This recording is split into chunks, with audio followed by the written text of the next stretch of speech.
नमस्कार, आप देख रहे हैं न्यूज़ 24। मैं हूं विपनेश माथुर और ब्रेकिंग विद एजेंडा में आपका स्वागत है। ब्रेकिंग विद एजेंडा में आज देश में हो रही सबसे बड़ी सियासी हलचल की बात करेंगे। दिल्ली से लेकर बिहार तक लालू यादव के ठिकानों पर छापेमारी हो रही है। बड़ी खबर है ये। लालू पर यह छापेमारी रेलवे भर्ती घोटाले के आरोपों पर नया केस दर्ज करने को लेकर बताई जा रही है। उन पर नौकरी के बदले जमीन लेने का आरोप लगा है। फिलहाल लालू दिल्ली में है और पटना में राबड़ी देवी हैं। बिहार की सियासी हलचल से दिल्ली से लेकर पटना तक में खलबली मची हुई है और सियासी बयानबाजियां भी शुरू हो चुकी हैं। इस छापेमारी का कोई ईद कनेक्शन देख रहा है? क्या है इसका ईद कनेक्शन? यह सवाल उठा रहा है, उस पर भी हम चर्चा करेंगे। लेकिन इसी बीच यूपी में करीब 28 महीने से जेल में बंद आजम खान सुबह सुबह जेल से बाहर निकले हैं। जेल के बाहर उनको रिसीव करने पहुंचे हैं शिवपाल यादव। हालांकि अखिलेश यादव ने आजम खान के बाहर आने पर ट्वीट कर उनका स्वागत किया है ट्विटर पर। अब शिवपाल और अखिलेश के बीच आजम किधर जाने वाले हैं, इस मुद्दे पर भी करेंगे बड़े पैनल के साथ बड़ी चर्चा को आगे बढ़ाने के लिए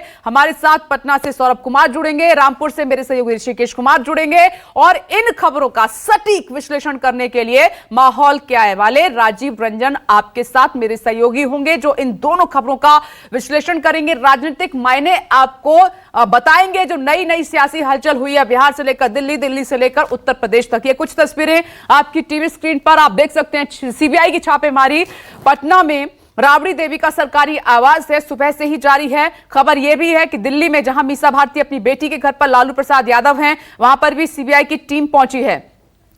और थोड़ी देर में तमाम मेहमान हमारे साथ मौजूद होंगे, मेरे सहयोगी भी जुड़ेंगे। लेकिन सीधे अब टीवी स्क्रीन पर आपको दिखाई भी दे रहे हैं राजीव रंजन वाराणसी से हमारे साथ मौजूद हैं, सौरभ कुमार पटना से जुड़ गए हैं, साथ ही ऋषिकेश कुमार रामपुर से हमारे साथ मौजूद हैं और बीजेपी प्रवक्ता जयराम विप्लव जी हमारे साथ मौजूद हैं। लेकिन सबसे पहले सौरभ कुमार आपके पास आ रही हूं। सौरभ, ये जो रेड हुई है इसने बड़ी हलचल पैदा कर दी है। अभी वहां पर क्या चल रहा है, पूरी जानकारी दीजिए और सियासी माहौल क्या बना हुआ है अभी?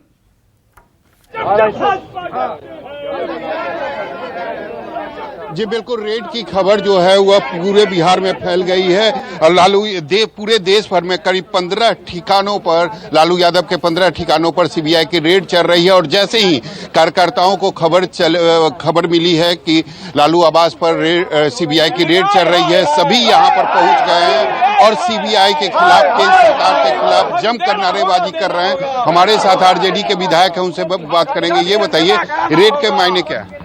देखिए, कहीं ना कहीं विपक्ष की आवाज को दबाना चाह रहे हैं लोग और बीजेपी के इशारे पर सीबीआई का छापेमारी हो रहा है। आप समझ सकते हैं कि जो सामाजिक न्याय की आवाज है लालू प्रसाद यादव जी, उनको तंग किया जा रहा है पिछले कई वर्षों से। एक ही घोटाला है, क्या हुआ है क्या बिहार में?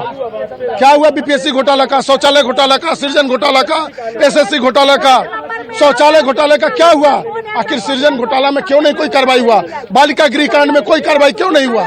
अब बताइए कि एक ही आदमी को टारगेट किया जाता है, तेजस्वी यादव जी को बार बार तंग किया जाता है। तेजस्वी यादव को बार बार तंग किया जाता है, एक ही परिवार को बार बार परेशान किया जाता है। हमारे साथ आलोक मेहता है, आप आरजेडी से काफी लंबे समय से जुड़े हुए हैं, क्या कहेंगे? सीबीआई की रेड चल रही है। राजनीतिक दुराग्रहों और पूर्वाग्रहों से ग्रसित होकर यह कार्रवाई की जा रही है और इसके पहले भी कार्रवाइयां की गई।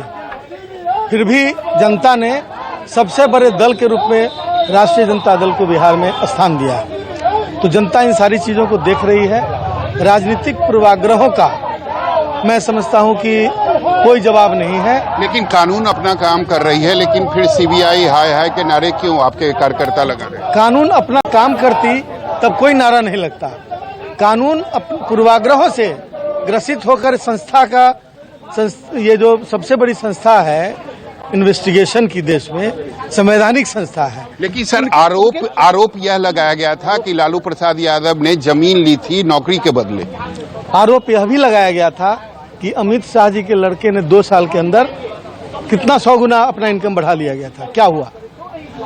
सीरीज ऑफ घटना इस देश के अंदर है। आपको प्रायोरिटी तय करना होगा, राजनीतिक कारणों से नहीं। जो क्रिमिनल रीजंस है, जो क्रिमिनल वे जो ज्यादा कर रहा है, उसकी वजह से आपको उसकी प्रायोरिटी तय करनी होगी। और इन्वेस्टिगेशन के लिए किसी ने नहीं रोका। हम पर भी एफआईआर है तो उसकी जांच हो।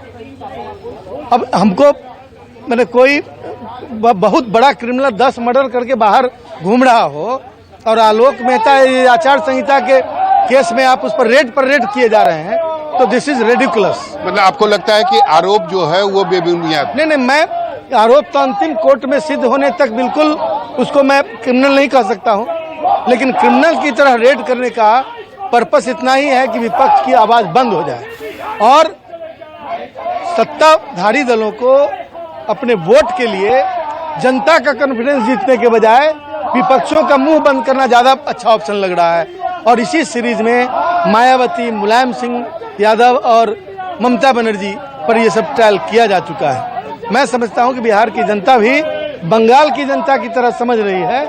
आने वाला दिन सरकार देख लेगी। सरकार देख लेगी, बिहार की जनता सब समझ रही है। हमारे साथ विजय प्रकाश भी हैं। ये बताइए, मुझे जहां तक याद है 2017 में भी जुलाई के महीने में सीबीआई की रेड पड़ी थी इसी मामले को लेकर, फिर 5 साल के बाद। इससे यही साबित होता है कि जब जब निर्देशित किया जाता है, भारतीय जनता पार्टी के तरफ से आग्रह किया जाता है और सीबीआई पूर्वाग्रह से जो है ग्रसित होकर आकर रेड करने का काम करता है। जाति जनगणना का आवाज जब बुलंद करेंगे, जब गरीबों का आवाज बुलंद करेंगे, तो यही जो है हश्र करने का काम करेगा और साथ साथ विपक्ष के साथ साथ अपने सहयोगियों को भी आगाह करता है कि यदि आप इधर से उधर करेंगे तो आदरणीय लालू प्रसाद यादव की तरह आपको भी सीबीआई का दस्तक दिलवा देंगे। इसलिए आप लोग भी इधर उधर करने के लिए मत सोचिए, अन्यथा सीबीआई आपके गेट पर खड़ा हो जाएगा।